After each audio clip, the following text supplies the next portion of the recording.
Now the first discussion is, so if you see the last 3 years questions, all of them are on Supreme Court as an institution of democracy. Supreme Court and democracy, its role in democracy. Is Supreme Court a legal institution in India or a public institution in India? So the debate when the Supreme Court and its contributions to democracy, like that the question has come up, we need to debate on how the Supreme Court has performed as a legal institution, or it means it functioned only on the basis of legal principles, or did it function as a public institution which has to function on the basis of arbitration of different interests in the country. So Supreme Court functioning as a public institution, it is seen from the dimensions of judicial activism. It is seen from the perspective of judicial activism. So this is one famous area UPSC is regularly asking the questions. 3 consecutive years the question is by and large is the same. Is Supreme Court an effective institution for Indian democracy? Did Supreme Court of India function like any other supreme or superior judiciary in the world, or is exceptionally different from the other courts in the world? This is how the questions are being framed. That is what is the dimension UPSC is looking at. Now in the regular classes we see what is original jurisdiction, appellate jurisdiction, etc. But this is a much strange debate, and this is a debate which has critical elements of the Supreme Court and also some praiseworthy elements of the Supreme Court. So is Supreme Court played an effective role in Indian democracy or not? That is one thing. And second thing is judicial accountability versus judicial autonomy. This is one debate which has been spoken a lot. Now this year also this debate is in the news because of appointment of judges. So judicial accountability versus judicial autonomy. So there are 2 issues which are there in the news from this debate. One is appointment of judges, especially Thomas issue, Justice Thomas issue. And the second is removal of judges, especially with regard to High Court, Allahabad High Court judge, is removal proceedings are there. So judicial accountability versus judicial autonomy, that dimension is one thing UPSC can test you. So in the judicial accountability versus autonomy, so is self-regulation of judiciary has worked well or not? Did self-regulation worked well or not? So this can be one debate point. Did self-regulation worked or not? And third is judicial process. It is a very under-tested area. In the judicial process, one is commercial courts are coming up. So in the ease of doing business index, to enforce the contracts, government is talking about Commercial Courts Act. So it is also recently amended. So commercial courts is one thing. And then other legal procedures are been coming up. What are these? We have mediation, reconciliation. These are the words which we are hearing a large in legal disputes in India. Next is efficiency of legal system, a subtopic under this. Efficiency of judicial system. When we talk about judicial process, the questions are access, efficiency. In this access, the cost of litigation is very high in India. What are the steps which are taken to reduce the cost of litigation? So to improve the efficiency of the courts, what are the steps which are being taken? National Judicial Data Grid is being established, and then pro bono cases are being introduced. Now e-courts are being streamlined, and these fast track courts, the time period has been extended. So another debate which has come up with the judicial process is special courts which are being created. Or these are really special, some articles have come up in Hindu. So the next aspect in the judicial process itself are the special courts, how significant are they for our legal system? Special courts and their significance for our legal system. Now, did the special courts enhance the functioning of judiciary or not? And in the process, another aspect is called tribunalization of judiciary. Tribunalization of, or increasing tribunals. But this we will study under regulatory mechanisms, regulatory institutions in India. Here we are not going to study this. So in the judicial process, what are the steps to improve the efficiency of the functioning of judiciary? And enforcement of contracts, what are the mechanisms which are being installed in this commercial courts? And what is this national judicial data grid? All these points which you need to understand. Mediation, how the mediation has the legal effect. What are special courts or what are special laws? How these are being enforced and how the legal system is getting overburdened because of these special laws. So these are the issues in the judicial process. And the next is, in the judicial process itself, one article is very much in the news. The Supreme Court can give any judgment to provide for the justice, ultimate justice. What is that article? Right, the same article we need to study over here. So, that is Article 142. And in the judicial process itself, creation of benches and regulation of the court mechanisms in the Supreme Court. Regulation of court. So it has come up in the context of CJI Deepak Mishra's issue and the issues raised by 4 senior most judges of the Supreme Court. So the functioning of the benches, Article 145 is in the news for the functioning of benches, how the benches have to be constituted, etc. And can that, our Chief Justice of India having so much of power in the court, can it compromise the judicial independence? That is one thing in the judicial process. And then there is another issue as part of the judicial process, that is constitutional benches. How these constitutional benches are functioning. And then there is a controversy. A 3 judges bench has given a judgment with regard to land acquisition law. Another 3 judges bench has criticized the same judgment. So because of this, the overlapping of judgments on various issues, failure to establish the judicial or legal principles in our Supreme Court, that is in the news. So, I mean, it has led to huge conflict among the judges itself. So that's what is the internal procedures of the judiciary. Internal procedures of judiciary, especially a larger bench gives a judgment, a smaller bench is not expected to criticize it. So what are the various principles which we have? We have to see as part of it. And finally, the topic which we have is called legal aid. Legal aid. Legal aid. And we have other topics. Overburdening of judiciary, the regular topics. Overburdening of judiciary. How to ease the burden on judiciary. Overburdening of judiciary. So, we have divided the topics into 4 categories. One is Supreme Court as an institution of democracy, and then judicial accountability versus autonomy, judicial process and issues in judicial process, and finally, we have divided this into legal aid and mechanisms to provide for justice for all. Justice for all. So under these broad 4 headings, we have arranged our current affairs which are there in the news. So, Supreme Court as a democratic institution, is it just a legal institution or is it a public institution? And then, judicial accountability versus autonomy. In this we get the debates on NJAC, removal of judges, self-regulation of the judiciary with regard to its internal processes.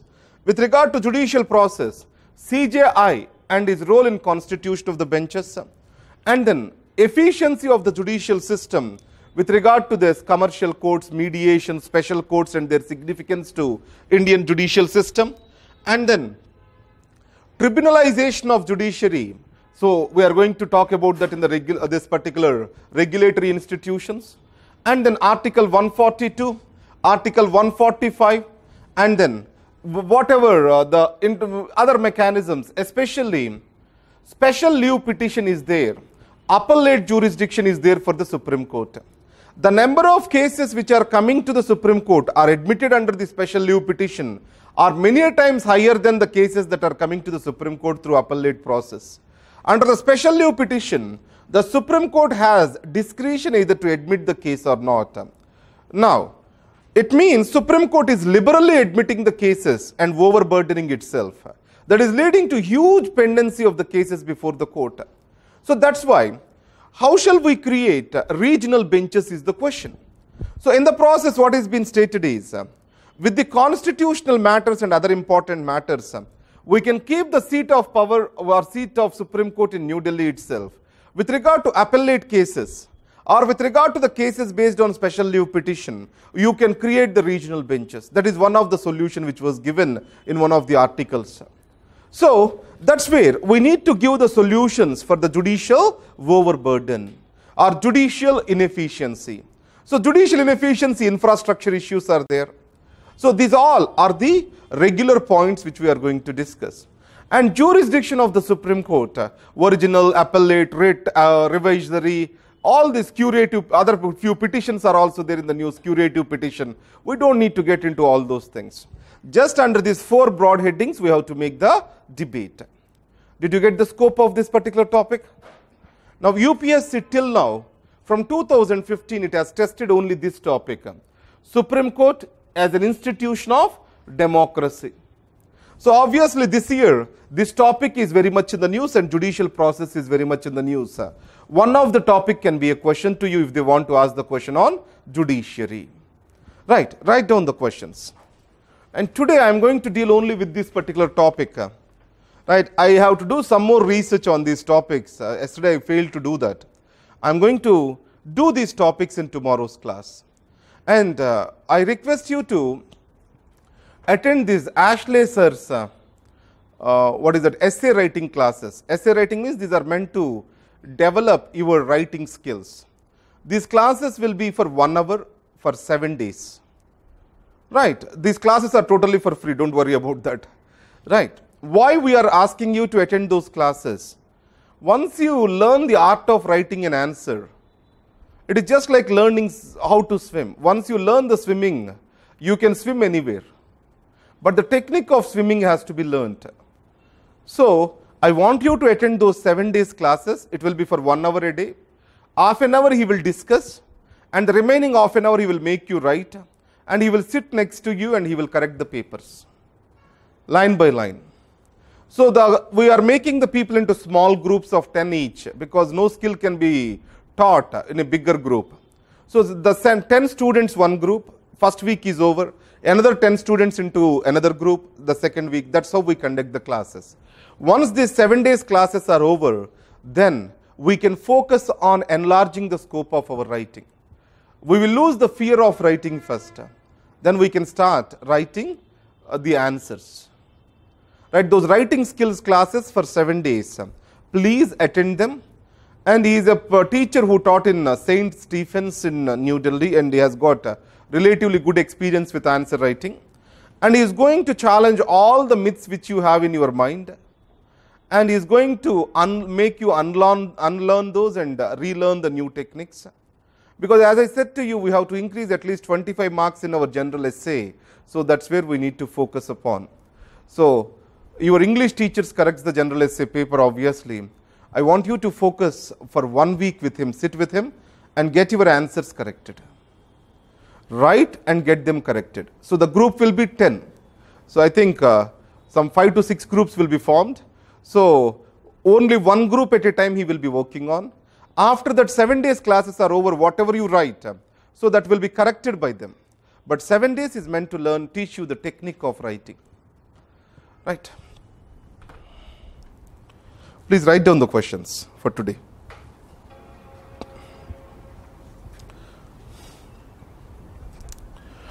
Supreme Court of India. Supreme Court of India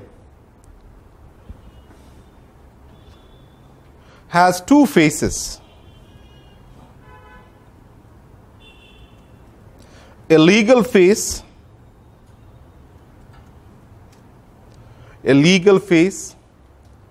and a public face.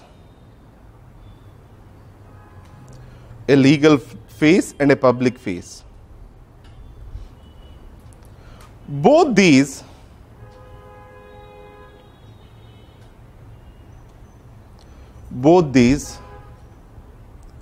may not work complementary to each other. It is expected to affect the functioning of Indian democracy. It is expected to affect the functioning of Indian democracy.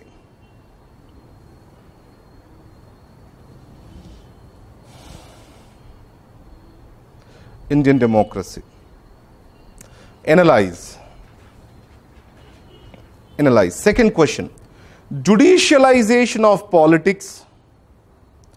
Judicialization of politics and politicization of judiciary. Politicization of judiciary are two sides of the same coin.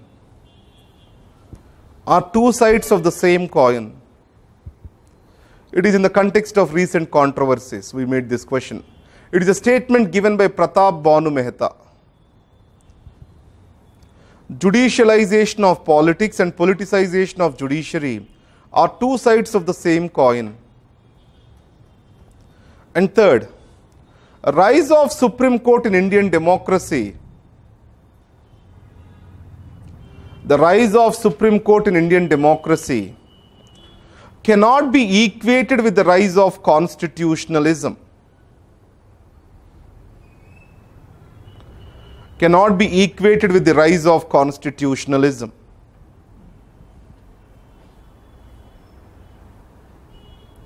Rise of constitutionalism. So these are the three questions which you are expected to answer today.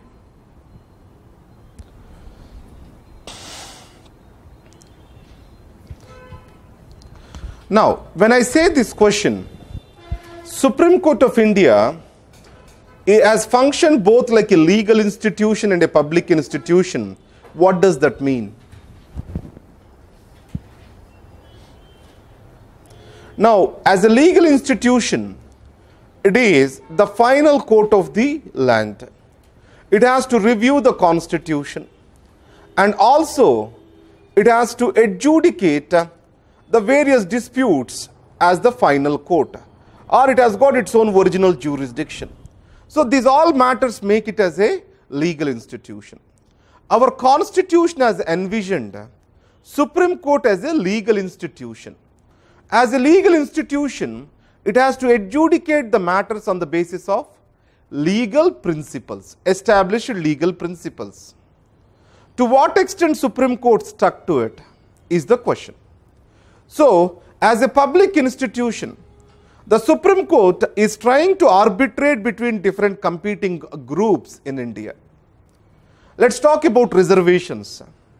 Who have finally settled the matters of reservation? It is the Supreme Court which has settled. Now, who has to be the arbitrator of different interests in a parliamentary democracy? The Parliament is the right institution to arbitrate different interests. So, the decline of the Parliament, decline of the role of the executive has made the Supreme Court to occupy this function as the public institution. Today, people look for the Supreme Court, activists look for the Supreme Court as the final arbitrator with regard to the competing interests between the groups. As you talk about the class interests, today they are no more arbitrated by the Parliament, but these are being left to the judgment of the Supreme Court. So, what has led to this situation? We have to analyze. Now, if you take the political history of India, In 1970s, we got into emergency. Right. Once the emergency has come up, the credibility of the executive and legislature also has come down. And judiciary's credibility also has decreased because of this ADM Jabalpur case, where judiciary failed to stand to protect the rights of the citizens. But after 1970, judiciary started looking up to regain its legitimacy. But the parliamentary standards have further deteriorated. The politics in the country further deteriorated. And slowly judiciary started occupying the space which has been left by the politics of the day.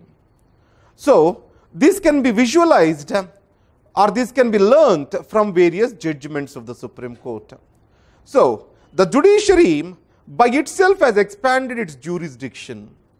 So the scope of the judiciary, how it got expanded, various doctrines which are being proposed by the judiciary. What are the doctrines which are being proposed? One is basic structure philosophy, and then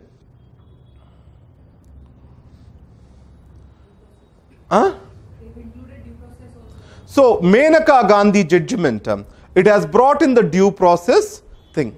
It has brought in something called philosophy of, what is that? Natural justice into Indian Constitution.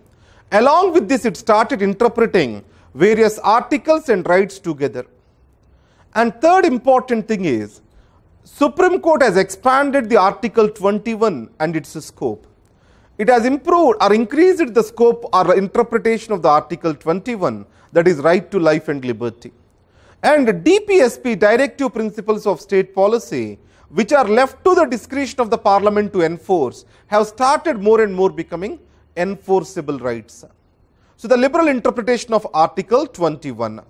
And the next is introduction of public interest litigation. It has reduced all the barriers which are existing to approach the Supreme Court before, and then Supreme Court started liberally admitting the cases under the special leave petition. So these points have made Supreme Court more accessible, so also gave the enlarged jurisdiction for the Supreme Court. So there is one of the criticism over here. Now, Supreme Court has enlarged its jurisdiction, but Supreme Court has lived to the expectation of the people, that is another thing. Now people have raised their expectations on the Supreme Court. Did it live to these expectations? Now the first question in this is, many a times the rights are created, but the Supreme Court has failed to get these rights enforced. Now right to education, Article 21A has come into existence, but to what extent it is getting properly enforced? So the Supreme Court has expanded the rights, but it is very much weak in overseeing its enforceability. And when you talk about these manual scavengers, so the Supreme Court has given series of judgments. Transgender rights, Supreme Court has given series of judgments, but the enforceability in the society is not effective. That clearly explains the existing unseen friction between the executive and judiciary. And second, many a times, because of the expansion of the space of judiciary, Parliament has tried to confront its expansionism. Because of this, we have got many disputes, and Supreme Court has arrogated itself by settling the disputes in favor of it by using the powers of judicial review. And in this, we need to take the example of Pakistan. Now, an appointed authority versus elected authority, whenever this dispute comes up, obviously the elected authority has the primacy in the parliamentary democracy. That's how the UK system has worked till now. In Pakistan, military and judiciary are coming together to counter the populism of parliament. So appointed authority is undermining the elected authority. Then when elected authority is undermined, what is the meaning of democracy? So I am not saying that India has a similar situation. In a comparative perspective, appointed authority, when he dominates the elected authority, then the democracy can become meaningless. But what is the argument of the Supreme Court for this? Yes, I am an appointed authority, but with regard to the constitution, finality is given to us. So when the finality is given to Supreme Court, it means on the legal aspects the finality is being given, and it was not visualized as an arbitrator of different socio-economic goals or socio-economic policies of the country. Right. So how the Supreme Court gets its legitimacy from? How the Supreme Court gets its legitimacy? On what basis it gets its legitimacy? How it gets its legitimacy? It is on the basis of logic and reason, which has been well placed in the judgments. So a thought, basis of legality, and reason surrounding it, that gives the legitimacy. What gives the legitimacy to the parliament? That is, the people and their approval of the representatives. So that's why who are given the power to make the laws in a democracy? The parliament was given the power to make the laws. So ultimately, who are legislating the laws in India? Right. Parliament is legislating. Who took the concurrent power? That is what we call as judicial legislation. This word judicial legislation has become very much famous with regard to SC/ST Prevention of Atrocities Act amendments, which the Supreme Court has directly proposed for. So the judicial legislation is an encroaching space of Supreme Court into the areas of Parliament. And Parliament, as opposed to this indirectly, and lack of practicality by the Supreme Court, for the Supreme Court, has led to unnecessary violence in the country. So Supreme Court wants to place itself as the arbitrator of interests. In the process, it is failing to evolve legal principles. So that's why its judgments are getting revised from time to time. Rather than judgments are being fixed onto principles as they are subjected to social and economic environment, the judicial revision of its own judgments is a frequent norm these days. Right, these are the examples which we need to quote, which are there in the current affairs. Whenever you write an answer, quote the examples from the current affairs itself, nothing else. Now, what are the other side arguments? Recognition of the rights has not been matched by the remedies which are given by the Supreme Court. Rights are recognized, but the remedies are not full. Now, we can see this in the context of the Aadhaar. The Supreme Court has given right to privacy. When from the right to privacy perspective, the transgender rights have to be recognized in India, and also Aadhaar need to be invalidated. Recently, income tax returns filing, the government has linked it to Aadhaar. Though the Supreme Court has postponed it, government did not implement it. The people who did not have Aadhaar, they failed to file their income tax returns. Right. So it means Supreme Court is giving or expanding the rights without remedies. That is the first criticism. And the second is, the law is not developed through the understanding of the text of principles. The law has come into existence because of mediation of different interests. Mediation of different interests. Because of this, the Supreme Court is failed to evolve the legal principles for dispute resolution. That way it has failed to give direction to the lower judiciary, or to the high courts, or to the lower judiciary. So conflicting judgments are seen across different high courts in India in contravention to the Supreme Court. Because if the legal principle has been clearly stated, like doctrine of separation of powers, rule of law, like that legal principles are clearly established that acts as a direction to the lower judiciary. But Supreme Court is failing to evolve these legal principles because its judgments have more and more become ad hoc. That's why many a times conflict is seen within the Supreme Court itself with regard to the judgments. Finally, the major question is, does the judges have the capabilities to give judgments on these matters? Now recently Supreme Court has given judgments on banning the alcohol on highways. It has stated that it is to prevent road accidents. Finally, it has turned out to be impractical and Supreme Court has to reverse its judgment. So what about the capabilities of the judges? Do they have experience in handling this kind of practical matters? So these are the three questions which have come up. Now from these dimensions, See the three questions which are being given to you. So here we have covered how the scope of the judiciary has expanded to arbitrate different interests as a public institution, how it has been considered as the judicial activism, how it has got a disrepute to the Supreme Court. These are the points which you need to cover. The politicization of judiciary, judicialization of politics. It means that how the judiciary entered into the political space, which has forced the politics of the day to interfere with the judicial functioning. How the politics of the day trying to interfere with the judicial functioning to gain the supremacy over the judicial appointments.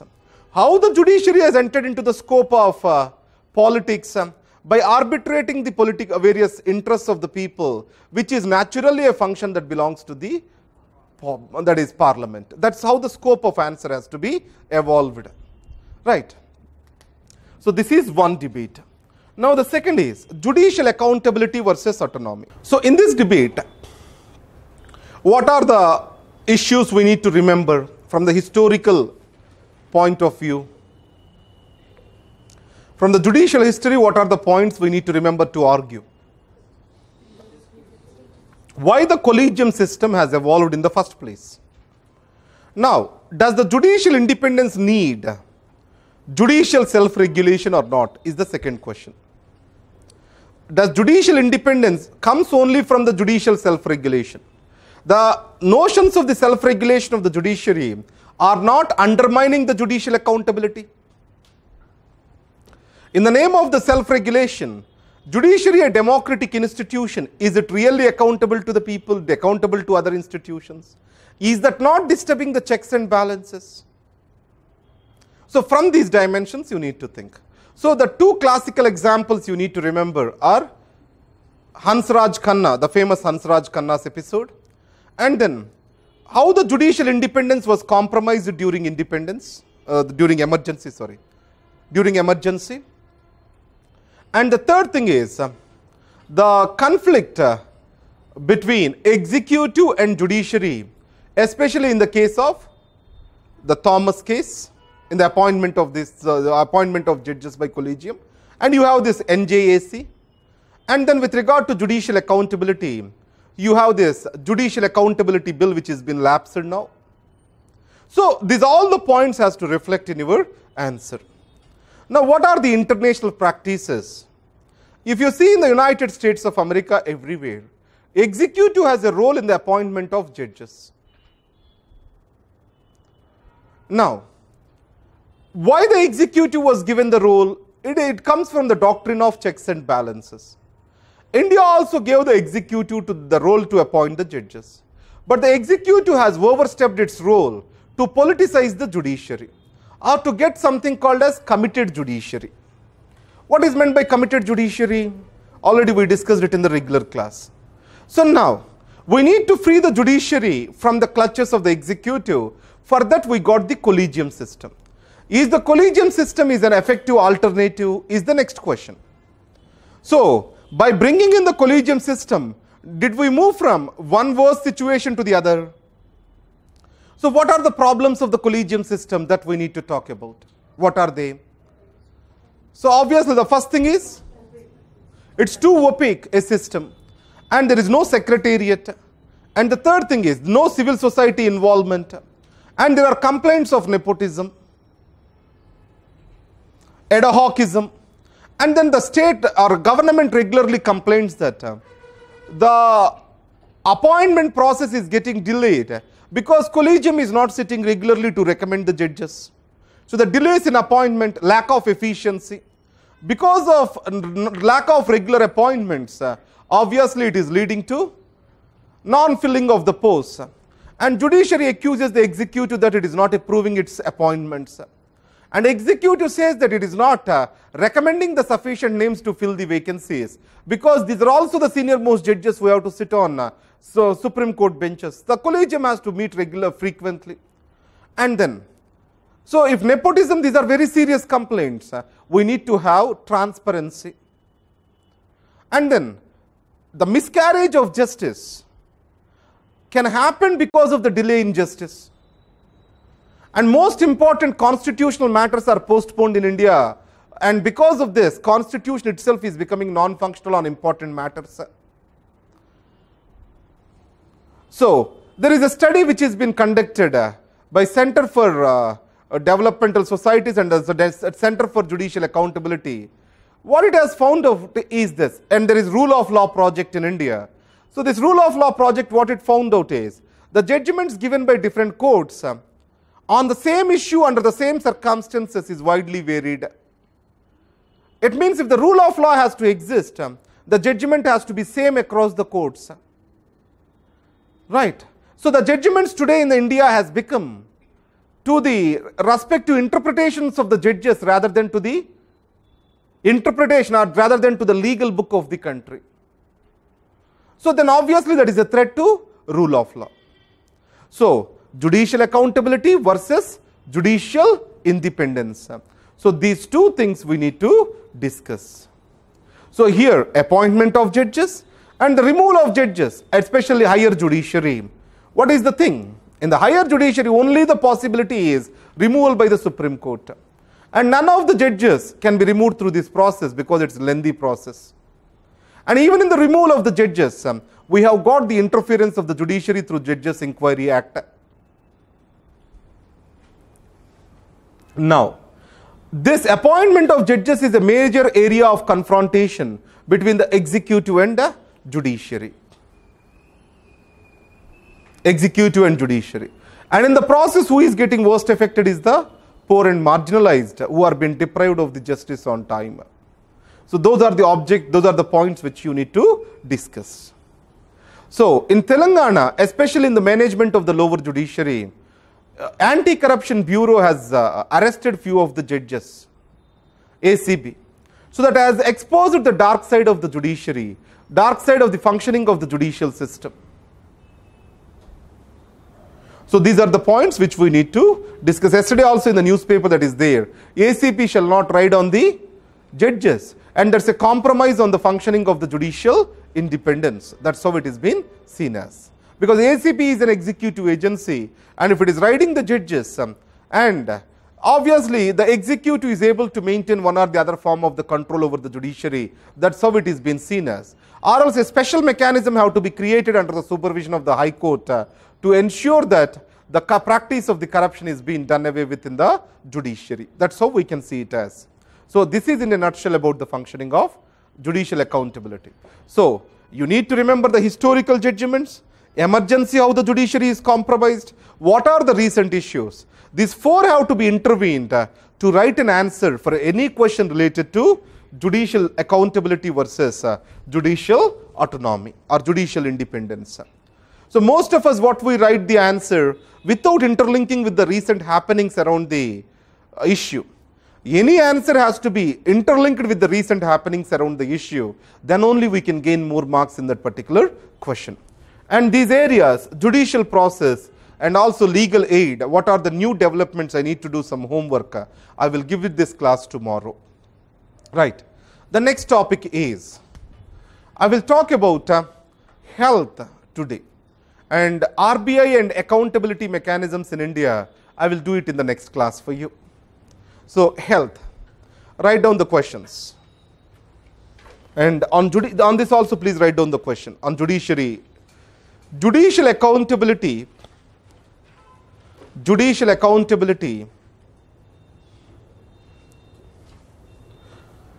cannot be addressed through the existing mechanisms of self-regulation. Cannot be exercised through the existing mechanisms of self-regulations. It needs more elaborate procedures and systems in place. Elaborate procedures and systems in place. Suggest measures to improve. Suggest measures to improve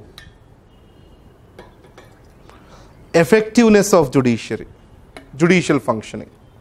Suggest measures to improve effectiveness of judicial functioning. I am a bit fast in the class for the reason that I believe that you know the basics of these topics. Does anyone have the problem with the basics? Basics తెలుసు కదా అండి. Removal of a judge, appointment of a judge, what is the issue surrounding the collegium? All of you know, right? So that's why I'm not getting into those basics. I'm just giving you the dimensions, what you need to discuss within the answer. Right. The next, write down the questions on health and education. Health, and the most of the issues surrounding the health and education from the principal's point of view are the same. One is marketization of health. Scope of what are the questions that can come up? Marketization of health or healthcare delivery. Marketization of healthcare delivery. So this topic is relevant in the case of Ayushman Bharat, in the context of National Health Protection Scheme, Ayushman Bharat. Marketization of health in India. And the next is, the government claims the universalization of health through Ayushman Bharat. The second context is universalization of health. Universalization of health. Challenges to India. Universalization of health, challenges to India.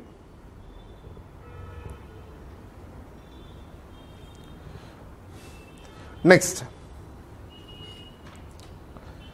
Now, healthcare costs.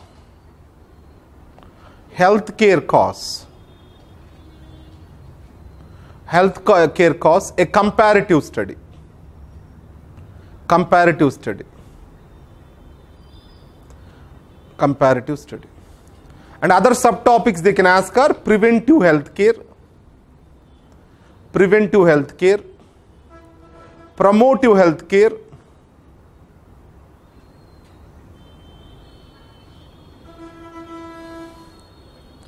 emerging challenges to healthcare,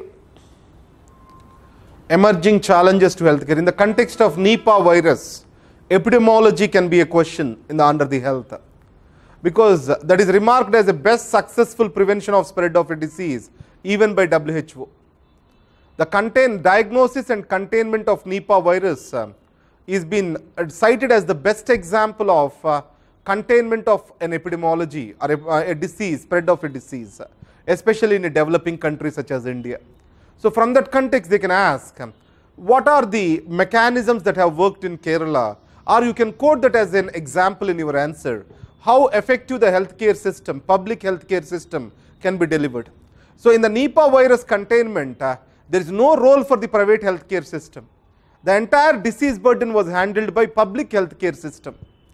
So how the public healthcare system was able to handle that emergency? And there are many successful stories in it. So a nurse story has been reported, and also a doctor doing the last rites of the patients has been reported. So there are, it has given an identity, the Nipah outbreak has given an identity to public healthcare system in the country, the emergency response system of the public healthcare in the country. So from that perspective, the public healthcare system, a question can be prepared by the UPSC. Right.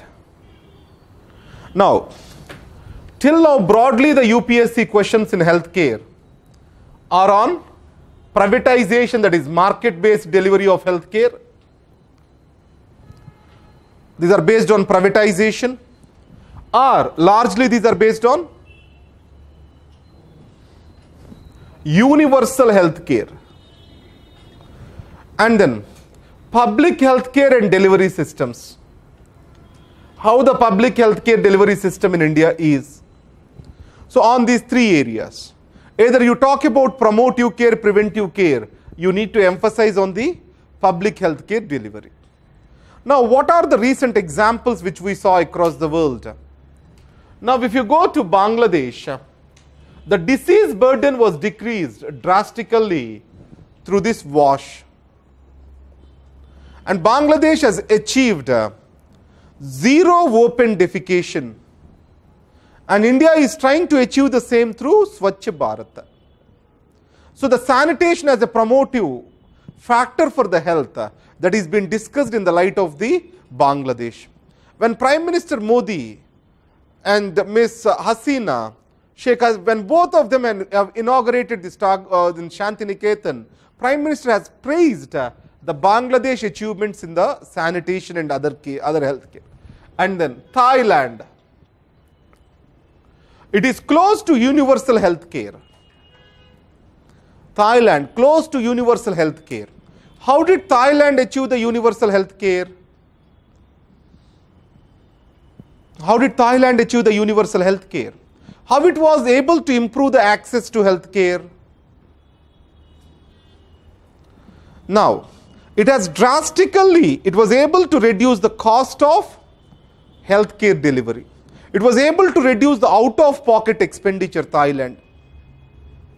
As it was able to reduce the out-of-pocket expenditure, more people are able to access the health care. How did it reduce the out-of-pocket expenditure? So it has reduced 0.5% of GDP expenditure on healthcare delivery. So this 0.5% of GDP is spent on the medicines, delivery of medicines. So reduction of the cost of essential medicines. Most of the out-of-pocket expenditure to the patients is on these medicines. Are on these medicines. So this out-of-pocket expenditure, it was able to reduce by making the essential medicines free. Now in India, we are trying to popularize the generics, Jan Aushadhi shops. So the Jan Aushadhi shops are also to decrease out-of-pocket expenditure on the essential medicines in India. So I'm giving a corollary in India with regard to the Thailand's experiment. Now the third example is Japanese system. Japan also have the universal health care, and the cost of the universal health care is not as exorbitant as like United States of America. So Japan has a US-like system where private healthcare delivery is strong, but the cost of the healthcare is not very high. It was not a burden to economy. In the United States of America, the cost of healthcare is a burden to the economy, burden to the individual. So how come Japan is able to do this? Japan has an insurance system which is working, and there is a public health insurance system too, like Ayushman Bharat. But it was able to efficiently regulate the costs of healthcare delivery. It means how much has to be the cost for each and every procedure performed in the hospital. The government will decide. And who agree to deliver it to that price, government recognizes those hospitals. So the effective regulation in a market-based economy, market-based healthcare delivery, the significant example which we have is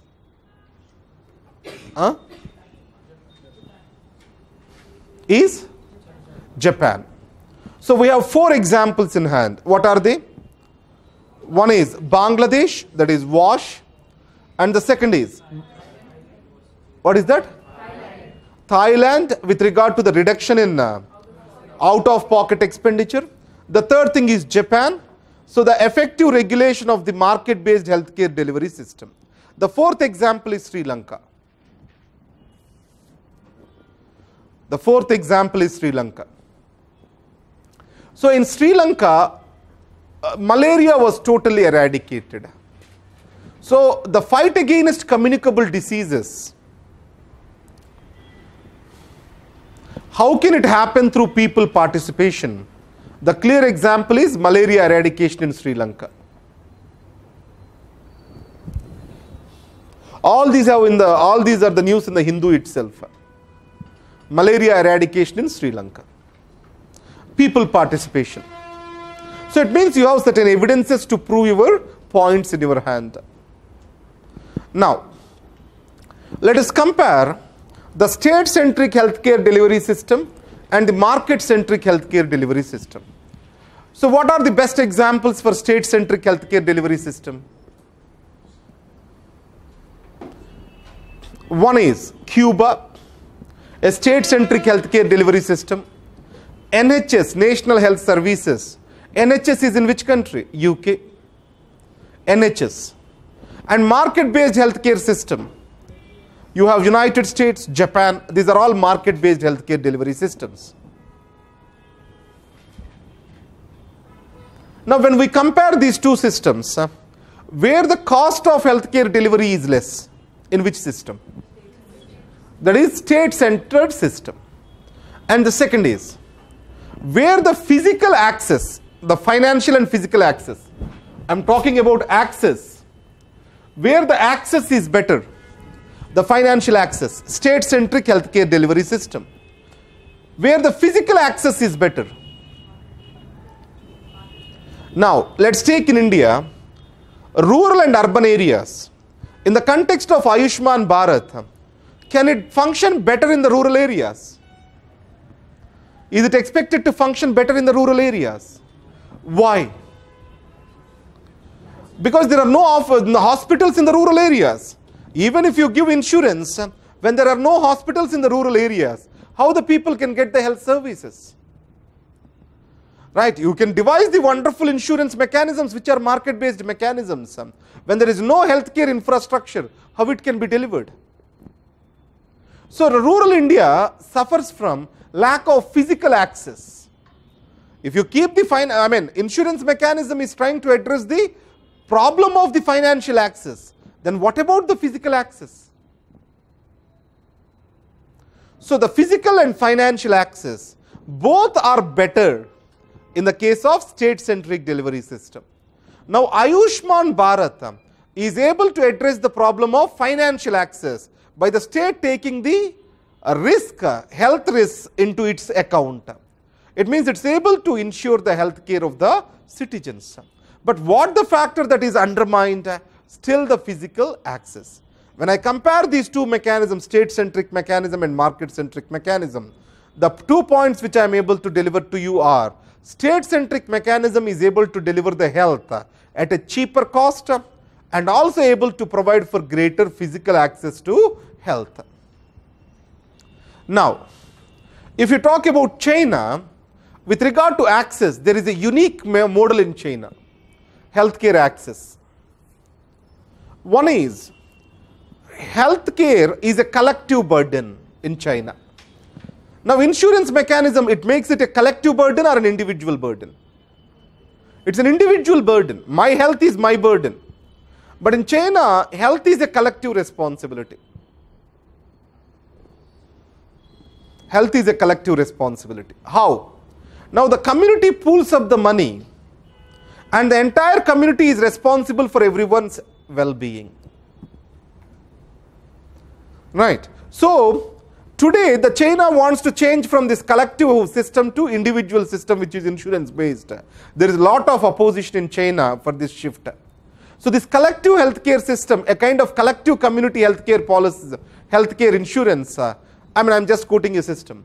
So, that is very much successful. So, a village or a commune is a unit for healthcare delivery. And they contribute it collectively towards the healthcare delivery of the village. So that's why there is a peer pressure towards the better healthcare practices, better sanitation practices. That is the Chinese healthcare system. And there is effective use of the human resources in China that is called barefoot doctors. Barefoot doctors. So barefoot doctors, these are minimally trained doctors who can identify the basic diseases and basic symptoms. So, because of a huge population, ensuring healthcare delivery was very difficult exercise for China. But these doctors who are trained in the basic medicine, they are able to deliver magical outcomes in China. Barefoot doctors. So there are two important experiments in China. A collective community protecting the health collectively or taking the health risk collectively, and then barefoot doctors. These are two we are talking about China. Right. And the next is,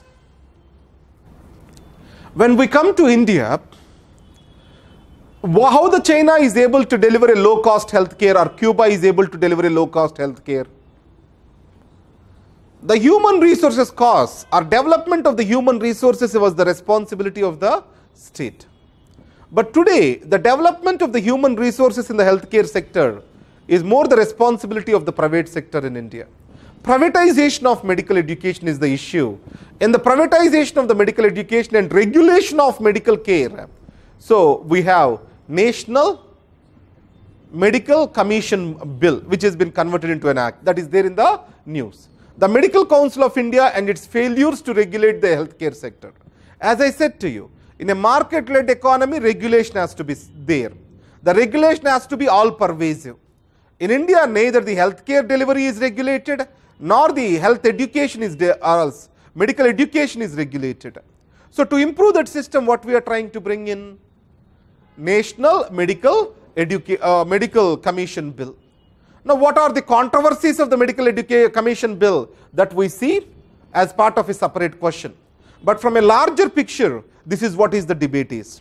Japan model is successful because in the market economy, it was able to regulate the healthcare costs. It was also able to regulate the medical education so that it was able to bring in medical education at a lesser cost. And if you go to the Cuba example, it was able to produce the doctors at very less cost because the state has took the responsibility of that. And Cuba's example has become the answer to many of the problems of the healthcare in the underdeveloped world and developing countries. Right. We did not move away from this debate, state versus this thing. Now, Ayushman Bharat is a market-led healthcare delivery or not? So there is something called Amata Declaration. It wants to achieve the universal health care by 2020, I think. Universal health care, just verify the year, I'll just. Amata Declaration. Now, based on this Amata Declaration, healthcare for all by 2000, I think. Amata Declaration, what has been stated is, to achieve the universal health care, we have to rope in all the stakeholders. That's where the privatization of healthcare has started. After the Amata Declaration, Rajiv Gandhi government has liberalized the healthcare sector, and the Apollo hospital is the first hospital which has come up. So before Amata Declaration and after Amata Declaration, if we compare the healthcare costs, they have dramatically increased. But healthcare outcomes did not increase proportionately. Healthcare outcomes did not increase proportionately. Now, health risks are the major reasons for the poverty or failure to break down the poverty in India even today. Healthcare outcomes. Now, in this context, national health policy, what is its direction? National health policy. So, is it directing the healthcare sector towards the private care or a public sector care or a mixed model? National health policy is talking about mixed model. And national health policy is talking about the greater role for the state in preventive health care. So, as in line with the national health policy, this health and wellness centers, these are being talking about. Health is more seen in a positive dimension by the national health policy. Health is seen as wellness or well-being. That is a positive notion of the health. Health is seen as control of the disease burden. That is the negative orientation to the healthcare. When you talk about a positive orientation as well-being, it means that we are trying to understand the health from a preventive dimension rather than just from a curative dimension. When we see health as treatment of a disease, we are seeing it as a curative dimension. Health as well-being means we are also emphasizing on preventive dimension. So the national health policy looks into that. Right. So write down the areas in the healthcare what you need to focus. With these examples, you need to fill your answer with regard to the healthcare. So what are the current affairs which are there in the healthcare sector? National health policy, write down. National Medical Commission Bill. National Medical Commission Bill. National Medical Commission Bill. Ayushman Bharat. Ayushman, this year there will be a question on health. Last year he shifted to skill development, he will come back to health this year. There are many developments in the health this year. Ayushman Bharat, and again the question will be on marketization of health. Can Ayushman Bharat be an effective solution for India's healthcare problems? Right, he will give you a broad umbrella question. Is privatization is good or bad from that dimension? And then how Ayushman Bharat will help in this situation? Then we need to quote regulation, how it has to be, how effectively we have to implement the regulation. And then health and well-being, the next concept which is in the news is health and well-being. Health and well-being. And what are the next? Nutrition. Poshan Bharat, right? Poshan Abhiyan, okay. And there is another mission, Kuposhan Mukt Bharat. There is one slogan, Kuposhan. It means malnutrition, free Bharat, free India. Kuposhan Mukt Bharat, from the nutrition dimension. And then recently, food security is also there in the news, but food security I will discuss as a separate topic to you. So for health, these are the points which we need to discuss. Now any question comes up, you need to touch these particular areas because all these are interconnected with each other. But you are not supposed to leave your standard points. So availability, now barefoot doctors under the National Medical Council, this thing, we want to develop a bridge course so that the Ayush doctors etc. to staff them, to man them the primary healthcare centers. And medical council or doctors have opposed that, saying that one country, one system has to be there. So if we have rural India, we have these people, then obviously we are giving under quality treatment, poor quality treatment to the rural India and high quality treatment to the urban India. So in some quality treatment is better than no treatment at all. Obviously there is a vested interest of the doctors community saying that they don't want to enter others to fill the pool. Obviously that decreases their demand, their service, that decreases the demand for their services. Right. Now as I said to you, barefoot doctors, we have huge manpower in India, abundant manpower in India. So ASHA and then midwife, nurse, auxiliaries, all these are abundant in India. Now we have to use these human resources in a right perspective, right manner. Now Gujarat is an example, but Gujarat failed to deliver the health outcomes when we compare to the other states. That has been quoted as the example for the failure of Gujarat. Gujarat has become, a rich state, but a wealthy state, but it did not become a happy state or a healthy state. That's what is the example quoted. So Gujarat is a wealthy state, but not healthy state. Now here, if you talk about Gujarat model in primary healthcare centers, what they recently tried is increasing doctors' income at the PHCs. PHCs, they have developed infrastructure. Any doctor can use that infrastructure. Let's take a labor room is there. A private doctor can use the infrastructure and then he can charge a minimum fees from the patients. Right. Private healthcare infrastructure belongs to, the infrastructure belongs to government. And a private doctor can come and use the infrastructure and then he can collect some fees from the patient. So because of this, what is happening? The infrastructure is getting used and the services are available in the primary healthcare centers itself. And then in the secondary healthcare centers also, I think last year, it has been proposed that the private doctors can come and practice with regard to super specialities where the government is unable to provide for the services.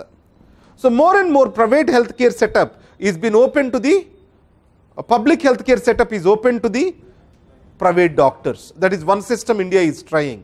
So try to have an understanding on that particular system. So these are over and above these healthcare notes. So these are not, these are value addition to your healthcare notes. Don't forget that particular point. Right. Write down the questions. Can universalization of healthcare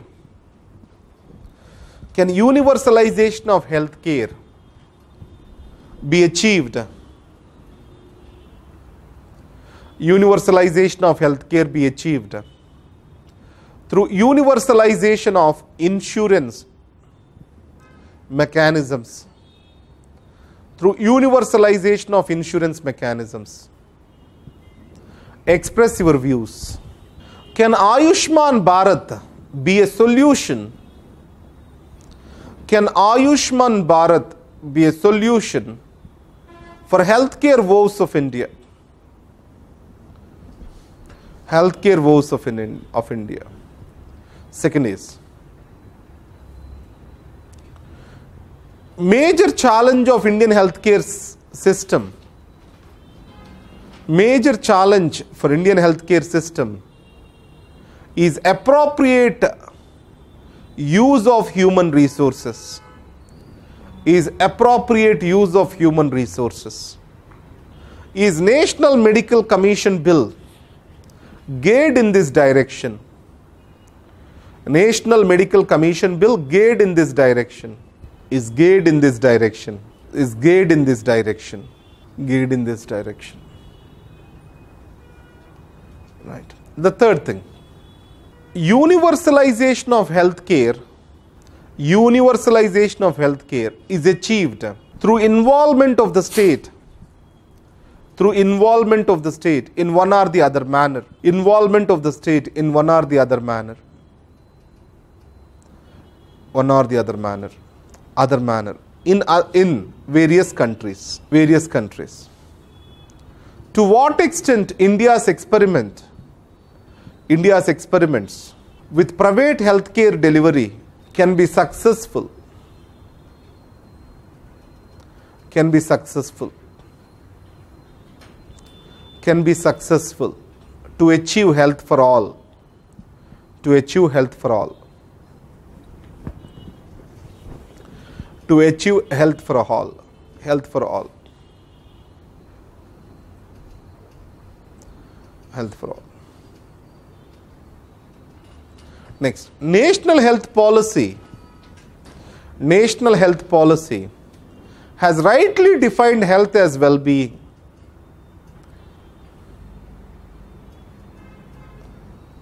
Is the policy truly in this direction? Is the policy truly in this direction? Is the policy truly in this direction? In this direction? Truly is in this direction. That's what is the point you need to argue. So what are the resources you need to have with you? National health policy, Ayushman Bharat, 6 case studies which I gave you, and then the National Medical Commission Bill. So these are the points which you need to have. And with these points, you need to play around with the questions with the understanding of comprehensive view of the topic. Right. Now, the books Health for All by K. Sujata Rao. What the books which I referred are Health for All by Sujata Rao. Sujata Rao. From this book, I will give you the statistics, some statistics tomorrow. Health for All, Do We Care, sorry. Book name is Do We Care. Do We Care by Sujata Rao. That is the book which I referred to develop the scope of this topic, and the Hindu articles which I regularly follow. Today I will close the session here, and then tomorrow I have these regulatory bodies, that RBI and this thing which I have to do, and I want you to attend for answer writing for 1 week as part of the Kalam program. Once we finish the answer writing, then we start correcting the answers. Then you will also get that courage to write the answers, because the debates and arguments how to make in the answers that we will develop with Ashley sir, sitting with him, you can develop those answer scripts, develop those answers. Are you getting my point?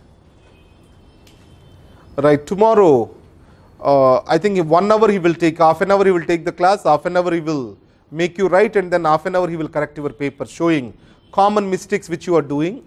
And then he will make 10 people sit together and correct each and every one paper, showing that under the projector. And we developed one room which is specifically for answer writing, answer correction room. Because when a teacher gets into this room, he will be on a specific purpose. So there will be a projector over there, they will scan your answers and project it over there, and they will correct all of your answers collectively, not individually, the Chinese model. right? So collective, it means if he is writing an answer, what are the mistakes he is doing? Then you can understand those. And for the benefit of the online students, if you can post those answers once they are corrected, then they will also get the proper guidance to it. You can just, once they are corrected, you can upload them on the things so that they can understand what the mistakes you are doing. They can identify themselves with you, right? And you don't need to pay anything for this program or anything, just you need to be, if you are motivated to write the answers, there is nothing better than that for us. These days, it is very difficult to make the students to write the answers. Yes or no? I don't know what the problem, but most of them, they are not willing to write the answers. They believe that they can write the answers, right?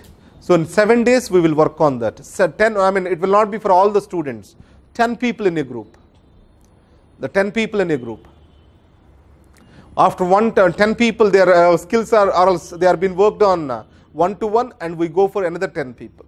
Like that, we will be working with. Not a group of 50 or 100. We can't develop the skills that way. And as I said to you, I saw the essay classes which has 200 students. The essay is not about content. With so much of learning, you have enough content on essay. It's more about your organization and presentation. That's why we wanted to break it into small groups. We never wanted to do a big class on essay. 200 students class on essay. And please give your numbers and this thing so that we can form a small group, WhatsApp group or something, 10 members, so that they can call for you for those classes, right? And I request you to be open in the first 2 classes, open to invite changes, because you have got a fixed mind, and this entire the things which you have this fixed mind are from the market-led these things. So various teachers, they have given a fixed frame. You have to write the answer this way, or you have to write the essay only this way. So please be open from those myths, so that you can unlearn easily and relearn the new things. And sometimes, he being a senior professor, he may be a bit tough with you, harsh with you. Respect him as a senior man and try to work with him, right? Don't try to get into argument. So unnecessarily the class time may get wasted in that. So try to learn that. After the 7th class, give me the feedback, not in the first 2 classes. So because in the first, what I did is, with my R&D team, so I sat them for the classes with him. First 2 classes, there was resistance. Sir, he's saying, so he's not talking in social, political, economic dimensions. Like that framework he is not giving. Then, 2nd class, a bit of resistance is decreased. Last class, these are the best classes I ever went to. That's what is the input which they gave to me. Because we are in a fixed mindset, and this mindset is developed over years. Mindset is developed over years. So you work with him for 1 week, right? And to communicate with you, did you give your is there any small group or something for yourself? Is there any group? Can anyone create a small group who they can also add my name into it? Right? Please create a small group, so that to send the materials, I can share the materials on that particular group itself. Yesterday, one of my R&D team person has installed Telegram app. Not yesterday, 2 days back. Telegram app. And then Telegram app is somewhere 2,000 students, 3,000 students are also there. Right? You can also add to the Telegram group, so where the material can be shared. At least I have one, what I can say, this. I want at least my material to be my material. So I don't want the name, at least I want this material is prepared by Rambabu. The reason is, I do a lot of work in preparing those 2 or 3 pages of information. Right? Yesterday, we developed a material on secularism. 3 pages of material we developed on secularism. We don't want to overburden you with tons and tons of pages. Those 3 pages are more than sufficient to write any question on secularism. So democracy and secularism, how did they function in India? marginalized section and secularism, minorities and secularism, women and secularism, right? Conversions, religious conversions and secularism in India. So like this, various dimensions we spoke about. So women and secularism, we spoke about triple talaq. So these dimensions when we spoke about, if someone just removing the name and typing their name and saying that I developed this material or something, that really hurts when we see that that has happened with our democratic decentralization material. At least that plagiarism shall not be there, because when we worked and when we wrote ourselves these things, we don't expect them to change the names. And obviously in India we can't enforce the copyright acts, etc. At least we want the people to be recognized that we are doing some hard work over here. Thank you very much.